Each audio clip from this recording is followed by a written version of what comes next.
Hi, I'm Hal Roberts. This is Bridge City News. Here's some of the top stories we've been following. The city of Lethbridge announced it will be looking for a new city manager as Craig Dalton announced his resignation. A family in Cardston created a large snow mansion that they're hoping to rent out. And we hear from a volunteer of a Christian organization helping out in Kentucky that was hit by a number of devastating tornadoes. Your nation, your province, your southern Alberta. From the heart of Lethbridge, it's Bridge City News with Hal Roberts. Thanks so much for joining us. Lethbridge will be looking for a new city manager. The city announced that Craig Dalton has submitted his resignation. His final day has not yet been determined, but is expected sometime in March. Dalton has been the Lethbridge city manager for just under 2 years. Now, in a statement, Mayor Blaine Hagan had this to say: "While we continue to navigate COVID-19, Craig has put the building blocks and systems in place for us to continue to forge ahead with a bright future. We thank Craig for his time in Lethbridge, and I wish him all the best." An Alberta judge has dismissed an injunction that would have delayed the implementation of new rules for supervised drug use sites. Beginning January 31st, clients will be asked to show healthcare numbers. That's a move harm reduction groups say could increase barriers to service. In his decision, Justice Paul Belzile says the injunction would have restricted Alberta's ability to formulate addictions policy. Nonprofit societies Mom Stop the Harm in Lethbridge and Lethbridge Overdose Prevention Society filed a lawsuit against the province last August, saying its new rules will have life and death consequences.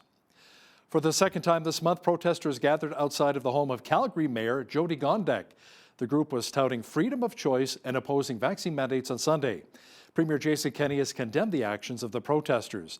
Calgary police were there, but no arrests were made. A similar protest took place outside of the residence of Health Minister Jason Copping back on New Year's Day. Campers looking forward to heading out to the lakes or mountains can start booking. Due to the high demand for campsites, Alberta Parks has made their online reservations a year-round service. Individual campsites can be booked in campgrounds that are open up to April 11th or 90 days in advance. Group camping can be booked up to 180 days in advance as of Wednesday. Campers will still be required to book within each campground's seasonal dates. Alberta Parks says campers can book a maximum of 10 consecutive nights per reservation. A Cardston man and his children have created a life-size snow mansion. The snow creation is also available to rent for a night or afternoon of family fun. As Micah Quinn reports, the snow mansion was inspired by the man's children. Hey, this is the inside of our cave. Matthew Preet and his children are the creators of this massive snow cave mansion. Preet advertised the new house on Facebook Marketplace, and he says his phone blew up with messages right after he posted. My kids have been working over the last few months to save money for a Nintendo Switch. And so as a parent, I'm not necessarily inclined to just hand over the money when we can work at something together. And so we decided that we would put it up on Facebook for fun and see what happened.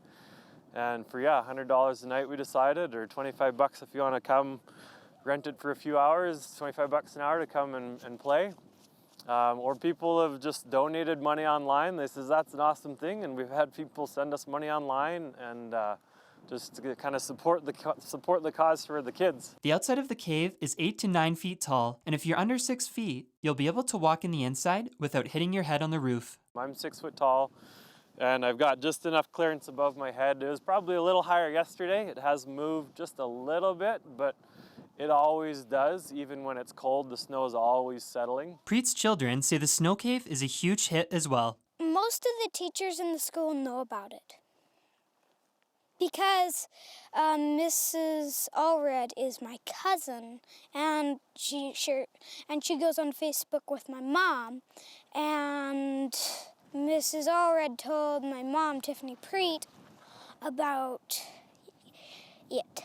It's really fun, especially with friends and family. Preet says he will continue to have the snow mansion advertised, and there are people booked to stay in the space until January 29th. He says he doesn't have insurance on the unit, so it will stay open depending on the weather, and renters will have to stay at their own risk. For Bridge City News, I'm Micah Quinn. What a very cool creation. Needy families in our community are set to take in some cheaper alternatives for baby accessories. The Once Upon a Child store in Lethbridge allows residents to buy gently used baby accessories for a lower price. Staff say the store recently opened on January 10th and is in need of items to fill their shelves.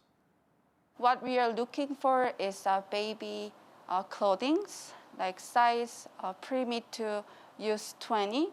And also we want like shoes and footwear, as well as we need toys and books and baby gear. Definitely, our customer can find really good quality, even new clothing or new gears, new toys at a really discounted price. The business will be fully open in 6 to 8 weeks, and the lower prices are beneficial to families who are in more need due to the pandemic. A Southern Alberta dog rescue is under risk of closing its doors due to a lack of support. This is especially bad news for the animals, given how low temperatures can get in our province. BCN's Naveen Day visited the shelter in Calgary recently and heard some unsettling stories. Now, the following report contains images that some may find disturbing. Viewer discretion is advised. To say that Dawn McDonald loves dogs is an understatement. 2 years ago, she sold her house and moved in with her daughter to focus her resources on running a dog rescue full-time. We go into Saskatchewan areas and on the reserves, and we have permission to go into these reserves, and we go in and we rescue these dogs that are in dire need of rescue. You know, they're hurt, they're injured, it's cold. She says that dogs are allowed to run free in rural communities, which allows them to pack easily. This makes them dangerous to the community. According to McDonald, there was a recent incident in Manitoba where a 15-year-old girl was attacked, and so a cull was ordered. And they went and shot dogs. And I think it happens more often than they want us to even realize. And luckily, after the 101 dogs were shot, they allowed the rescues to go in and get the rest of the dogs out. And we were able to get 54 of them out. There was a dog with a bullet hole, so it was obviously shot, and they had to get it to the vet. That was part of the call down there. One dog that stands out is Rocky Road, and he was filled with porcupine quills. And he was there for probably a week. He had lost a lot of weight, and he was gonna die. And we ended up getting him. He had 6 surgeries. He's in a fabulous home now. At the time of this broadcast, Bridge City News was unable to get a response from the Manitoba community, which ordered the culling. However, Lethbridge veterinarian Dr. Ian Gibson shares with us the dangers of stray dogs forming packs. If you have dogs that are sort of feral in the sense that they don't get a meal every day from someone, they might end up having to sort of fend for themselves in the sense that they have to find food. And often it's sort of beneficial to these dogs to pack up and sort of form a team to, potentially hunt and, get food that way. Obviously, if you're, unlucky and you might end up in that situation where, you might be in a vulnerable position, these dogs might, potentially harm you.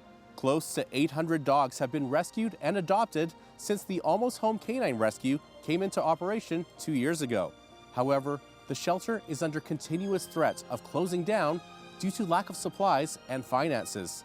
The call for help has reached far enough to get the attention of a Canadian country recording artist. Julian Austin and his band have decided to organize a fundraising event in Calgary with the proceeds benefiting the shelter.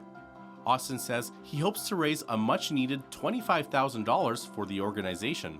We're going to be holding it on February 6th at the Top Brass Restaurant and Lounge in the Northeast Calgary.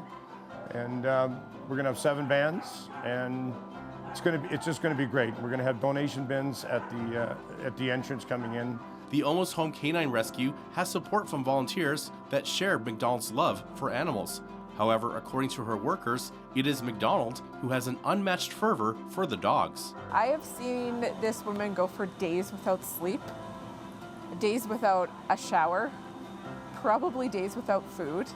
I have seen her crawling under decks at minus 53-degree weather to dig a dog out. Coming down here and seeing what Dawn and I call her army of angels, what they do here at the rescue is amazing. And just the stories you hear and, the pictures that I've seen of the, these animals that have been abused and they've been neglected and they're not loved. And all the times that I've had puppies and dogs, I mean, it's unconditional love. If we don't speak up for them, who will? If we aren't their voice, who's going to be their voice? We need to step up and we need to yell and we need to holler and we need to help these dogs. Even with a fundraising event in the works, McDonald says there is an immediate need for help. She is asking for donations of puppy food, pee pads, gifts in kind, or cash donations.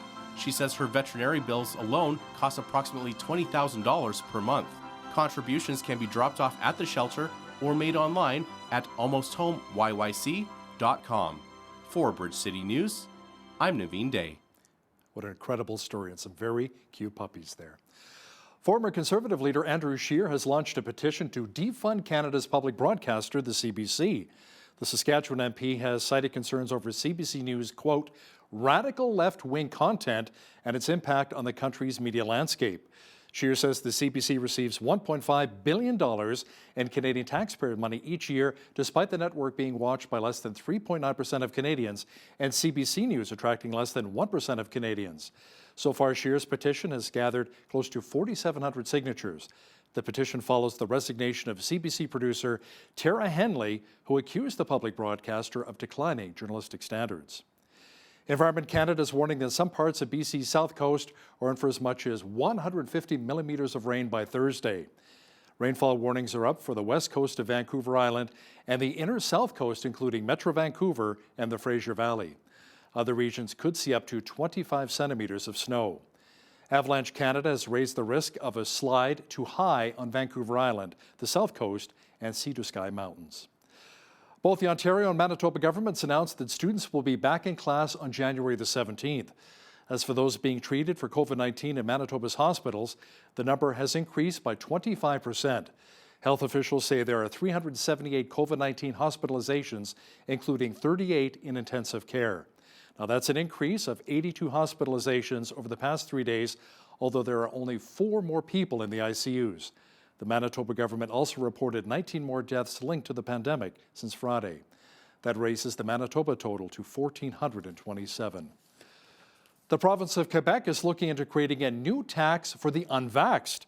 The announcement comes one day after the sudden resignation of the province's public health director.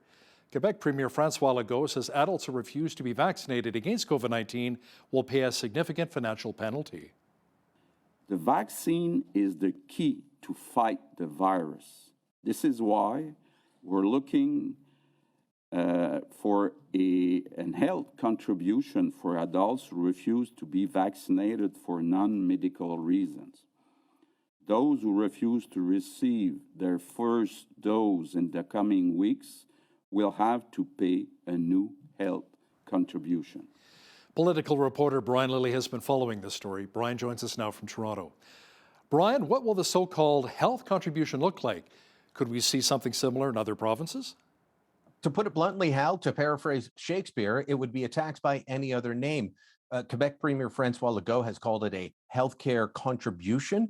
The other premiers who are looking at it, Blaine Higgs in New Brunswick, Andrew Furey in Newfoundland, they would be looking at fines, much like we've seen in Europe. But regardless of how whatever you call it, it is a tax. And so, yes, we could see this in other provinces. And I can see a scenario where every province east of the Ontario-Quebec border has some kind of mandatory vaccination via a tax or a health contribution, and every province west of the Ontario-Quebec border does not. I had just happened to ask the folks at Maru Public Opinion to do a question for me on that. And they even preambled it by saying, we could be looking at fines and this money would go to healthcare. Do you support it? 60% across the country say yes, including 54% in Alberta. Alberta is the lowest support and it's still the majority. In British Columbia, it's 64%. In Quebec, it's 63%. As I said, every province, every region of the country, the majority of people are saying yes to this. So might be counterintuitive to you, but this could definitely spread across the country. Thanks so much, Brian. That was Toronto Sun columnist and political reporter Brian Lilly. The recent spread of the Omicron variant in Canada has stoked alarm south of the border. The U.S. Centers for Disease Control and Prevention issued a new avoid travel advisory for Canada, citing a very high level of COVID-19. It urges everyone who visits our country to be fully vaccinated. That quickly prompted the State Department in the United States to revise its travel advisory to upgrade its advice to level 4, or do not travel to Canada due to COVID-19. It was on this day that the U.S. government warned of smoking risks. Amelia Earhart became the first woman to fly solo across the Pacific, and Major League Baseball introduced the designated hitter. This is Today in History for January the 11th.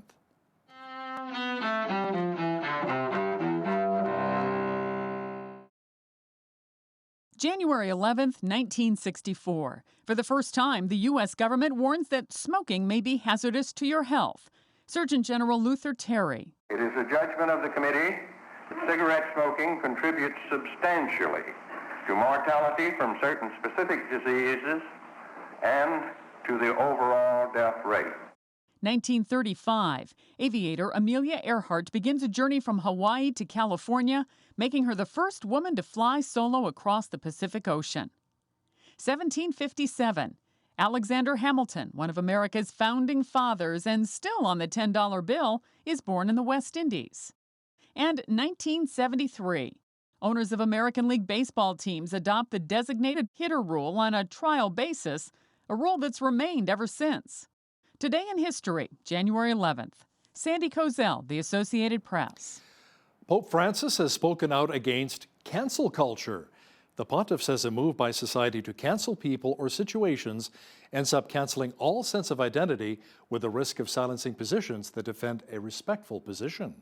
Come ho avuto modo di affermare in altre occasioni, ritengo che si tratti di una forma di colonizzazione ideologica che non lascia spazio alla libertà di espressione e che oggi assume sempre più la forma di quella cancel culture che invade tanti ambiti e istituzioni pubbliche.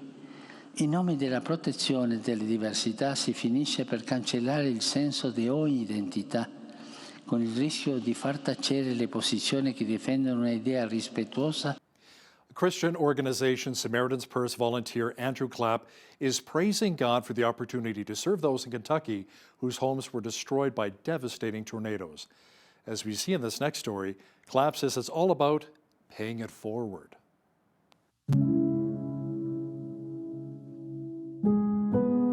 My name is Andrew Clapp. I got wondrously saved by the grace of God this year. My favorite Bible verse is got to be 2 Corinthians 5:17. Therefore, any man who is in Christ, he's a new creature. Old things pass away and all things become new. And, you know, if I were to share with you some of the places I've been in my life, some of the things that I've seen and done, you know, you might turn your nose up at me or something like that, but all those things have dead and gone. Any opportunity I get to pay that back or pay it forward, that's my job. Because of what he's done for me. This is my hometown. I got married, got 4 children of my own that were raising up in this community, and you go up and down these streets and it's just melee with all the devastation and destruction. And it's been hard to take in, you know, knowing the history behind the town, knowing, you know, that generations of your families grew up in this town, and just to see a part of it absolutely turn to nothing, just a bunch of bricks. It breaks your heart. From the moment the storm passed Friday night, I just knew I needed to go. I mean, I think of that line in Isaiah where the Lord said, "Whom shall we send?" And Isaiah says, "Here am I, send me." You know, I gotta pick up my corner, I gotta pick up my spot. He saved me by his grace, so this is just a small thing I can do in return, is show the love that he showed me, you know. And what better organization to get involved with than Samaritan's Purse. We got folks in our little group here that are from New York, Pennsylvania, Florida, Tennessee. That blows my mind that God's love can touch somebody that far away where they're willing to come. And those are the real heroes. They just have the love of Christ in their heart, and here they come. That's what Christianity is supposed to be. This is the church coming alive. Thank you, Lord, in Jesus' name. Amen. All right. Well, I know there's a lot of tragedy, a lot of sadness going on, but God's still working. All through the rubble, there's been story after story of just wonderful testimonies of things that God is doing. The same God that was with Shadrach, Meshach, and Abednego in the fire He's right here with us. You can feel Jesus' presence everywhere you go. And I just think about that verse in Ephesians chapter 3, verse 20. Now unto him who is able, I got a God who's able to do exceedingly abundantly above all we could ask or think. And what a God that he's able to do more than what I could even imagine. And amongst all this, I can't imagine what he's gonna do, because he's absolutely able, and praise God for that. Such a touching story. Well, for our region here in southwestern Alberta, that legendary Lethbridge wind was back, but with it were warmer temperatures for the city, and those spring-like conditions will be sticking around. Full weather details are on deck.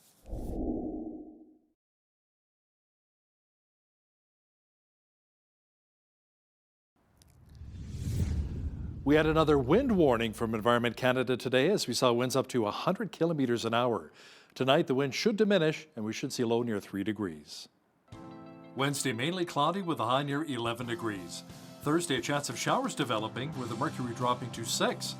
Friday, the rain cloud should leave us and we should see a high of 7. Not a bad start to the weekend. Expect just a few clouds and a high of 12 on Saturday. Sunday, mainly cloudy with a high of 3. Monday, overcast with a high near 2 degrees. Now the average high for this time of year is -2 and an average low of -14. The highest temperature in the state was recorded back in 1987 at 14 degrees, and the record low was a very cold -42 in 1997. The sun rose at 8:26 and set at 4:53. Looking at the national forecast for tomorrow now, expect lots of rain and a high of 9 degrees in both Victoria and Vancouver, BC. A mixture of sun and cloud and 5 degrees for Edmonton. Cloudy and 9 degrees for Calgary on Wednesday. Partly cloudy and 3 degrees for Regina. Cloudy and 0 is on tap for Saskatoon. Expect periods of snow and -7 in Winnipeg. A chance of rain mixed with snow and 3 degrees for Toronto. Flurries and 0 for the nation's capital. And in Montreal, expect periods of light snow and a high of only -2. In Atlantic Canada, there will be snow developing with a high of -9 for Fredericton, New Brunswick. A good chance of flurries and a high of 0 for Halifax, Nova Scotia. Snow and -3 for Charlottetown, PEI, and in St. John's, Newfoundland, it should be mainly sunny with a high near -8 on Wednesday. Nike is suing Vancouver-based Lululemon Athletica for patent infringement. It claims Lululemon's Mirror electronic device for streaming workout classes and its mobile apps violate Nike patents protecting decades of digital sport innovations. Last year, Lululemon filed a suit against Peloton, accusing it of selling knockoff bras and pants. Canadian Natural Resources is boosting its capital spending budget to $4.3 billion this year. That's an increase of around $800 million. Its plan includes $700 million in strategic growth spending. The company has operations in Western Canada, the North Sea, and off the coast of Africa. Estimated production this year is up to more than 1.3 million barrels of oil equivalent per day.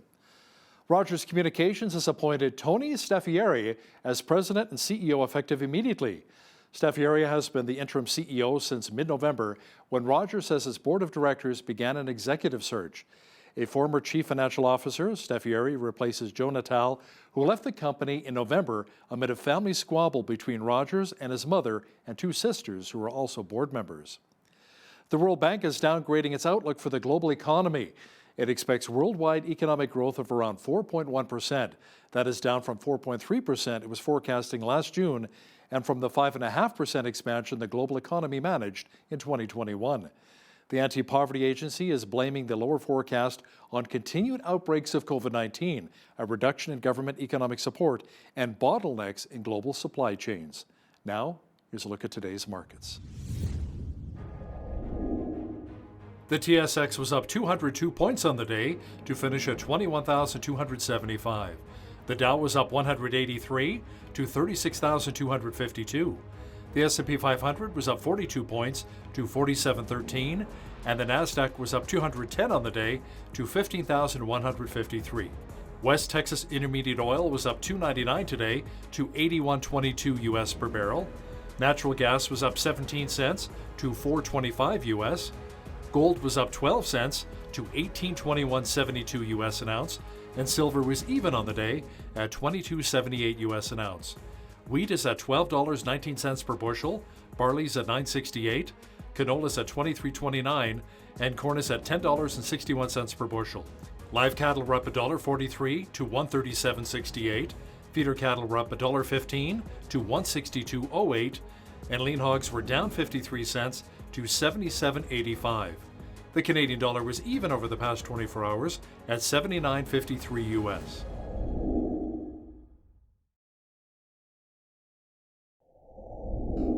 Recapping one of our top stories, Lethbridge will be looking for a new city manager. The city announced that Craig Dalton has announced that he will be leaving his position. His final day has not yet been determined, but is expected sometime in March. Dalton has been the Lethbridge city manager for just under 2 years. A former pastor and a longtime corporate executive has written a book on helping parents raise their children in a Christ-centered environment. Watch our exclusive interview with Tim Alba, author of Well Done, Mom and Dad, a practical guide to turn good intentions into godly legacies, in just a moment.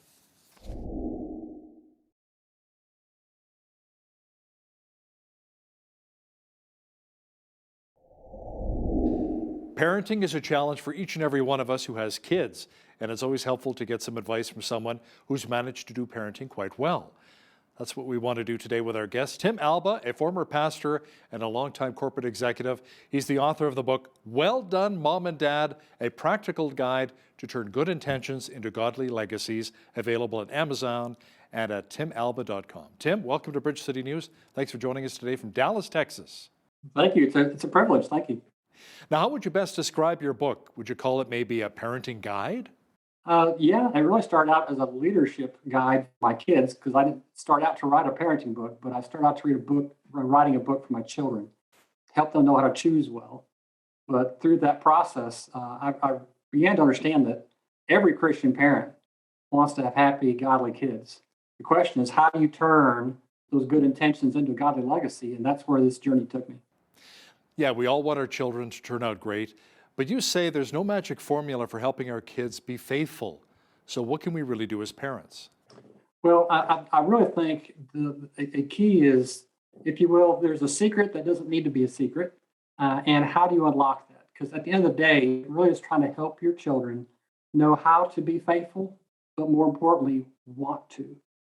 So to me, the secret is helping your kids learn how to want what they need to be faithful, so that they know not only, again, how to, but they want to. And for us to not look back with regrets and say, wow, I wish I would have thought of that and thought these things through when I was younger.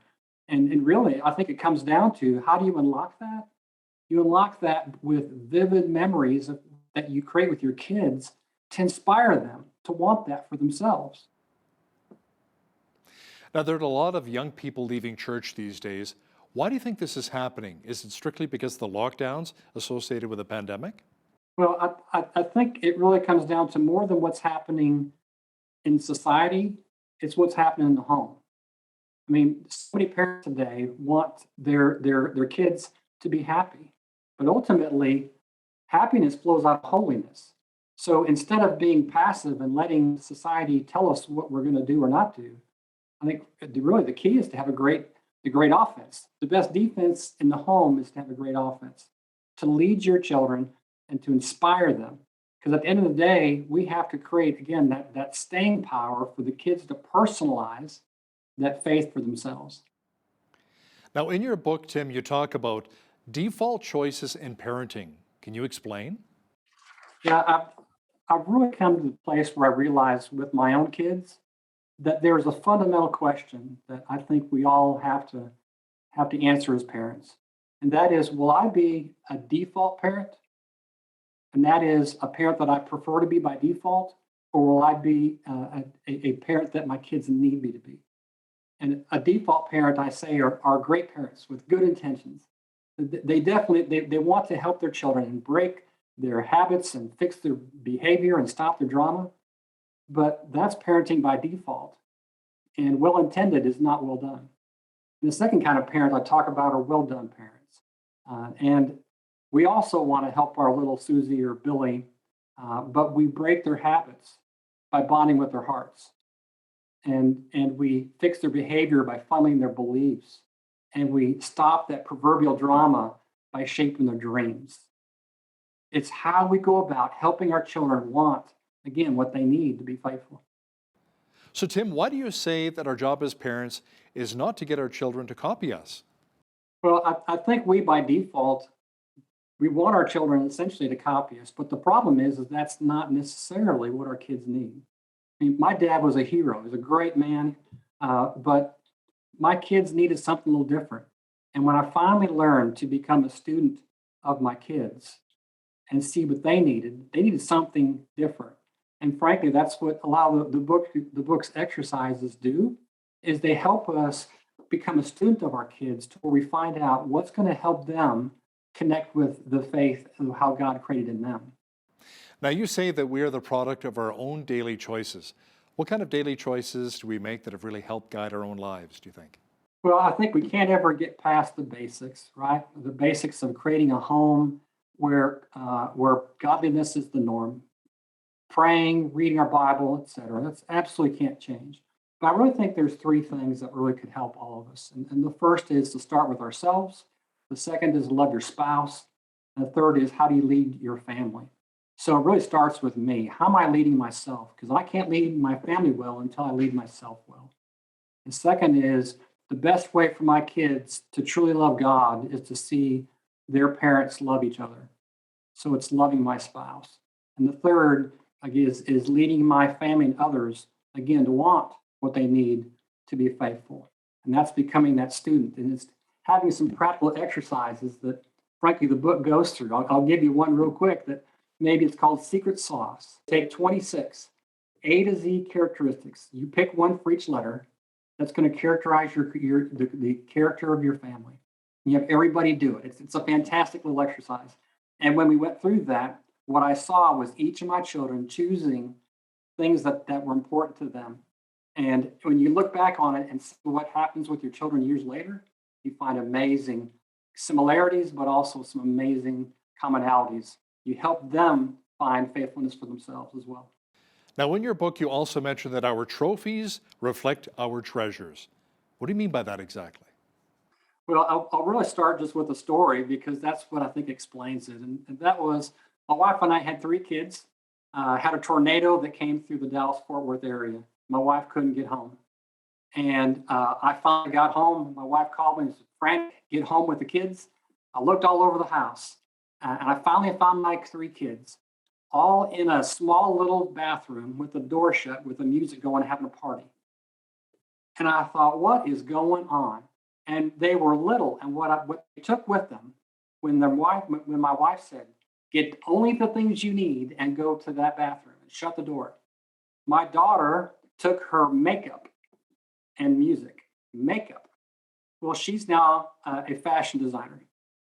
My son took his music and the Bible.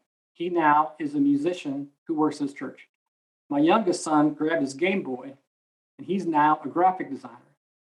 Even when we're little, we know to grab the things that are most important to us.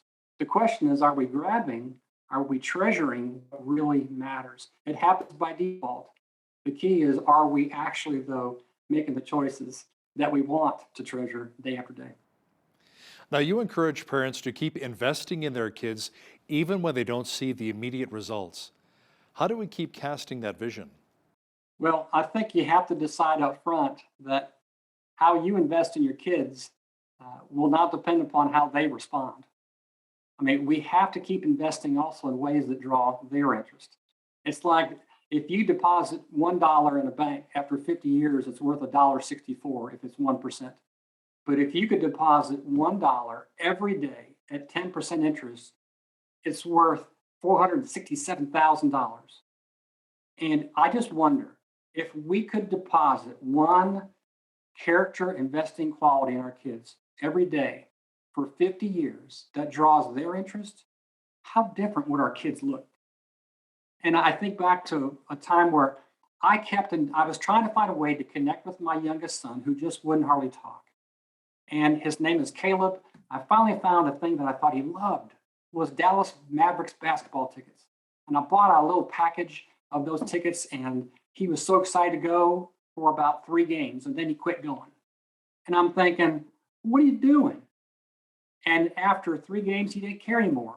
But 5 years later, when my kids did an exercise and they told me the greatest memories they had of me as a dad, On that list was Dallas Mavericks basketball tickets. A son, a teenager who didn't even care about going to the games, was one of his favorite memories because he looked back at it and said, I know that my dad was trying to invest time with me. And I tell that story and say, we all have our Dallas Mavericks basketball tickets of things that you're doing day after day. Your kids don't even give you any attention. They don't give you the satisfaction. But there are secretly treasured choices and decisions you make to invest in your kids that really do pay off. You just have to do it for the long haul.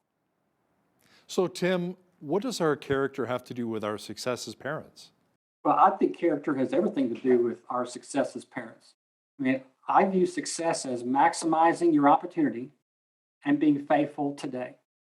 Kids desperately need parents to be what I call a character hero. That's someone who speaks character over them, instills character in them, and celebrates the character already within them. It's finding things within them that is worthy of celebration. So it really comes down to, are we going to be happy with just success? Or are we going to turn success into significance and significance into faithful children? And that's the process, because I believe God measures success not by the comparability of our accomplishments, but by the completeness of our faithfulness. So, as both a church member and a former pastor, what do you feel is the number one need in families today? Well, I really think it comes down to what we need to do is to inspire our children to want faithfulness. And how we go about that are doing things like, in the book, I talk about how to instill vision that they can connect with practically, and then character to back it up. And then a culture of everyday faithfulness that multiplies that vision, that character in a way that kids can connect with and create memories that they can't forget and wouldn't want to. Now, you talk about preparing our children to be compelling when they're 33 or 43, not just compliant when they're 3 or 13. Can you explain? And how do you do that? Yeah, again, I think it comes back to being able to instill in them the things that connect with them. In the book, I talk about a couple of character blockers, things that you can, that if you do, your kids will forgive almost anything but those. It's a pattern of hypocrisy and a failure to try. But there's also things you can do to intentionally plant seeds of faithfulness in your children.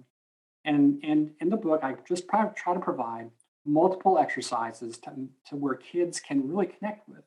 Because how do you take these concepts and make them real? By giving kids things that they can connect with and memories that they'll never forget.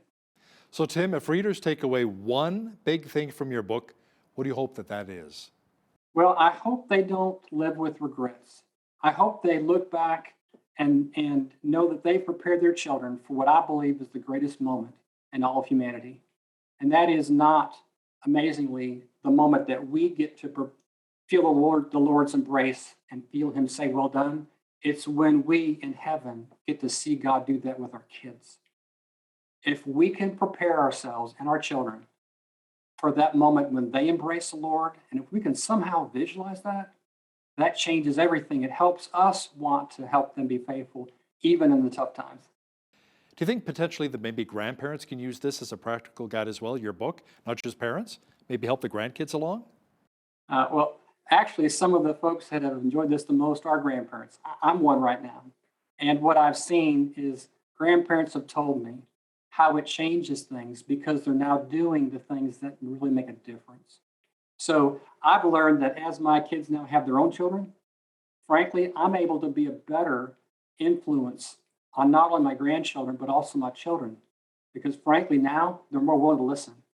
So it's not a matter of your age or stage, it's a matter of your willingness to pass down the godly legacy.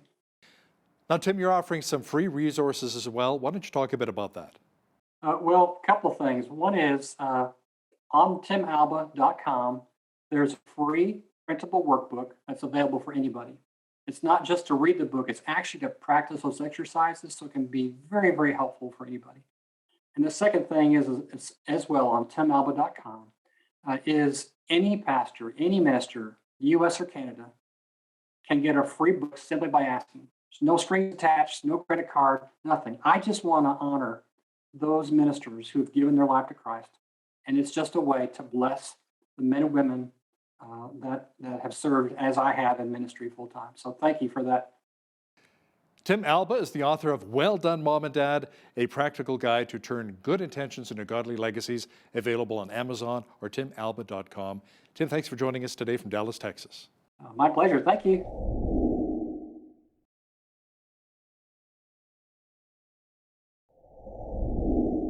The University of Lethbridge has a long history of research benefiting agriculture. That research has created opportunities and added countless dollars to the local economy through innovation. Farming in our region has become more productive and profitable, and this past July, the University of Lethbridge welcomed Dr. Dina McMartin to the position of Vice President of Research. Dr. McMartin joins us today via Zoom. Welcome to the show, Dina. So great to have you on today. Thank you so much. I'm happy to be here. All right. So it's been just amazing to see the research coming out of the University of Lethbridge. I know I've had the opportunity to speak with a lot of researchers there, and it's just really such a productive place. It's so cool. So your area of focus has been on water, right? So let's maybe talk a little bit about that. Absolutely. Thank you. So yeah, I'm a environmental and agricultural engineer. And so I've spent my academic career working with water resources, water treatment, and a lot of impacts for and with agricultural producers. So really looking at how we can improve water use and crop efficiency, animal behavior and activities on the land to make the best use of water, which of course, as we know in the prairies, and particularly in the southern prairies, water is sometimes scarce, and we are really very aware of how precious and important a resource it is for livelihoods and for economic development and jobs. Yeah, absolutely. And I think it goes without saying that clean water and water management is vital for healthy communities and for our local agricultural industry as well. So what kinds of water research specifically is going on at the University of Lethbridge? Well, there's so much neat water research taking place here. We've signed agreements with various provincial agencies and a lot of our industry and business partners, looking at the efficiency of irrigated crops, reviewing and evaluating different irrigation designs, including the canal systems, which, as we know, as temperatures get warmer, we have a lot more evaporation coming off of those canals. Working even with some of our local producers and processors around water management and wastewater activities, and really we're learning as well from and with those producers and processors. And I think that's what's just so special about this region is the openness and excitement about partnering and collaborating and really working together on water, whether it's for animal health or ecosystem health, or for agricultural production. Yeah. And, Dina, what compelled you to focus specifically on water? Well, it goes way back to when I was growing up in a small town in Saskatchewan. And I actually grew up in a community right beside the resort village of Manitou Beach. And Manitou Lake has some of the most dense water in the world and is an extremely culturally important location, not only for Indigenous people, but for, it became this wild place in the 1920s with people coming from New York and Chicago to sort of make it their summer playground. And the water there is unique, it's fascinating. And for me, growing up in that kind of environment, it really taught me that not only is the chemistry and the quality of water super important, but there's such an important cultural and community connection to water and about water. We all like to be out, near water for our holidays. We like to go somewhere, whether it's camping or to a beach, to be around water. And so there's something compelling in our humanity. And so just growing up that way, I really learned very quickly the importance of water to, eons of people and cultures and traditions. Yeah, and it's so interesting that you say that, Dina, too, because It's true. When you look at towns and cities where they've developed, most of them are close to rivers and other waterways. So it's a really good point that you brought up. And also, we're so fortunate to have a world-class irrigation system here in southern Alberta. So how has the water research of the past in our region formed a basis for the research that we see today at the U of L? So we are so lucky. We have about 70% of Canada's irrigated agriculture in southern Alberta. And so this really is an extraordinarily productive and important agri-food corridor and region for the country and for the world.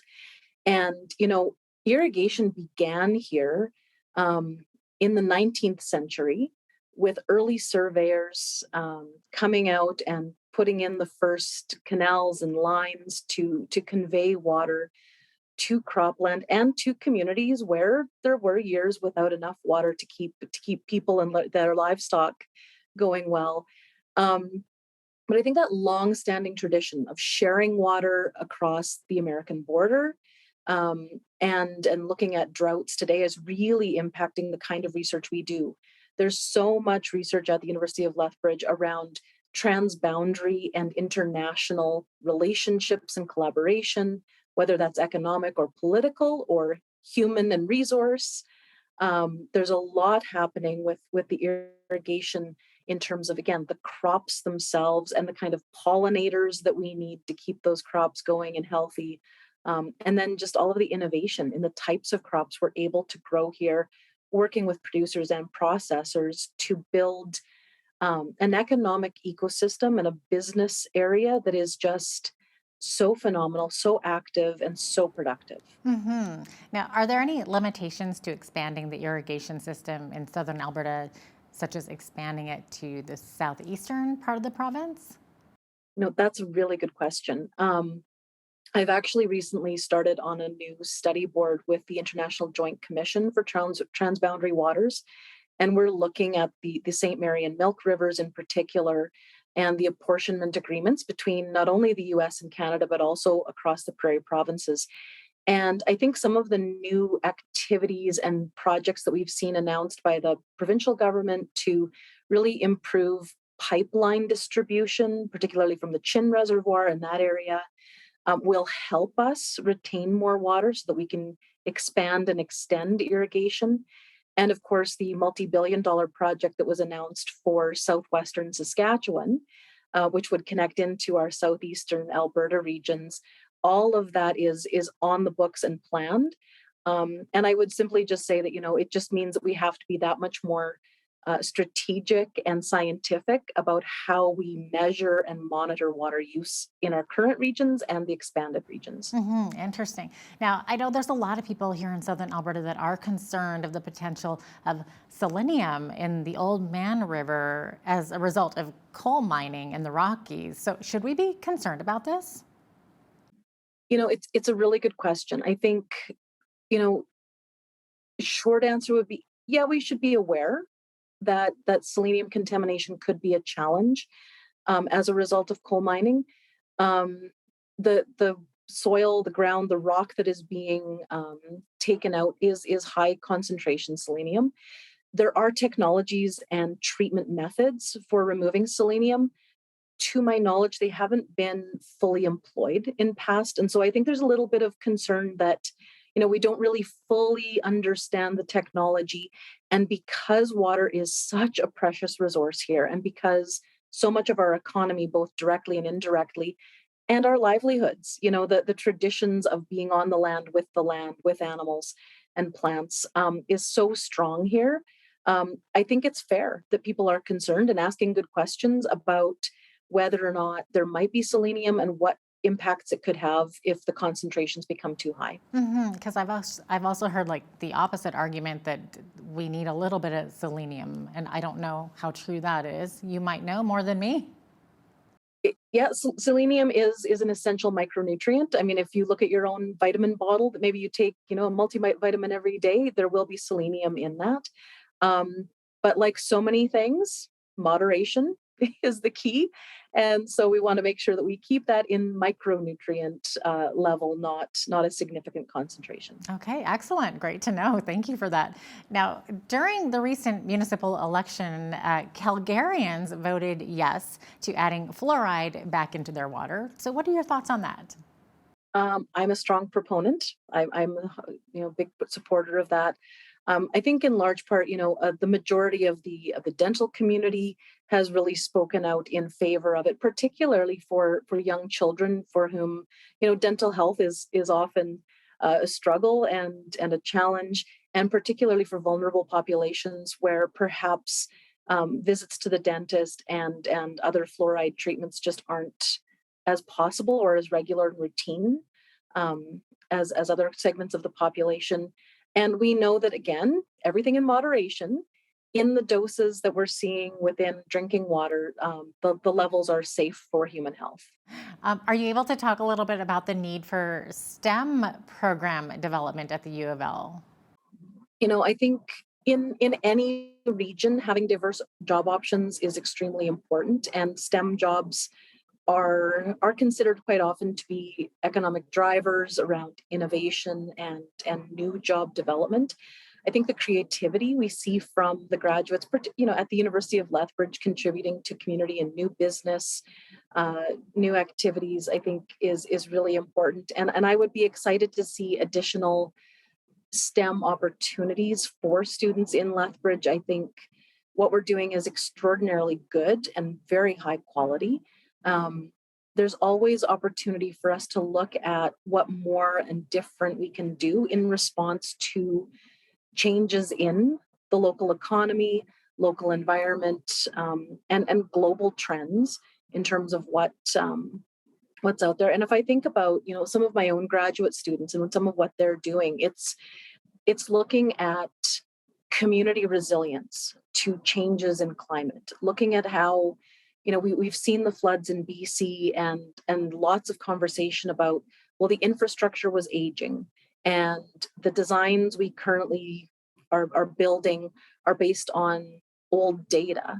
And so one of my students has actually been creating a new cell phone app to work with small municipalities and communities to help them make decisions using real-time climate data, so that we're building better infrastructure to withstand flood and drought, wildfire, and other kinds of events. And so those kinds of STEM jobs, and I think STEM innovation is so exciting and so important for our future community design. And whether that's, having a better understanding of the kind of plants and animals we have by doing good terrestrial and spatial imaging, taking fancy photos from satellites, or it's understanding, the importance of bees for our food supply. I think STEM jobs are extremely important, and there's such great potential for employment in this area. It's wonderful. Yeah, it's pretty exciting, isn't it? So where do you see the future of research at the University of Lethbridge going? I mean, it's pretty amazing what they're doing these days. Where do you see that going? It is the research here is just it's inspiring, and I will say, and I know a lot of people say this, but the University of Lethbridge to me really punches above its weight. We're a smaller institution, but the impact we have is really big. And so the areas where I see us continuing to grow and expand our research are in sustainable agri-food. So looking at environmental innovation, looking at closer connections with Indigenous communities and traditional knowledge to understand the land and the resources where we are. So I think, agriculture obviously is one huge area for opportunity. I think too, healthy aging and holistic wellness are extraordinarily important and increasingly challenging in rural regions and smaller communities where, we know it's difficult to find a doctor in the Lethbridge area right now. But I would say our rural nursing program and a lot of the health research that we're doing around dementia and Alzheimer's, addictions and counseling are some of the best in the country, if not in the world. And so these are areas where I think we need to continue focusing and growing and really supporting Southern Alberta and the vitality here. Amazing. Dr. Dina Martin, thank you so much for your time and sharing your expertise with us. We really appreciated having you on today.